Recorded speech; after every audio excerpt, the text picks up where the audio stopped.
Kuna vijana wengi sana mtaani sasa hivi ambao hawana kazi. Kuna wengine wamefika chuo, wamesoma vizuri, kuna wengine hawajasoma. Wanakutazama wewe pia kama role model, mtu aliyefanikiwa tayari. Maoni yako na ushauri wako kwao ni upi? Labda ya kwanza, kitu kikubwa ambacho kinawachelewesha wa vijana wengi wasomi ni elimu. Elimu yao ile waloipata wanaivalu kana kwamba imeshageuka kuwa kitu fulani ambacho wanaweka mfukoni. Mtu akistuka hiyo ukaweka elimu pembeni ukasema sasa hem ngoja nifanye kazi yoyote. Kwa sababu zile kazi za kawaida za kufanya zipo. Kwa mfano mimi nikupe mfano, hapa kiwandani kwangu nina wafanyakazi wengi.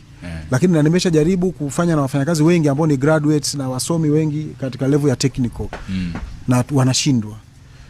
Mpaka tulipoamua kutafuta mafundi ambao tulichukua madriver bodaboda wa hapa Manyara, wengine tulichukua Sanawari, vijana ambao tunajua ni waaminifu. Wakaja tukaweka hapa tukaleta Wakenya.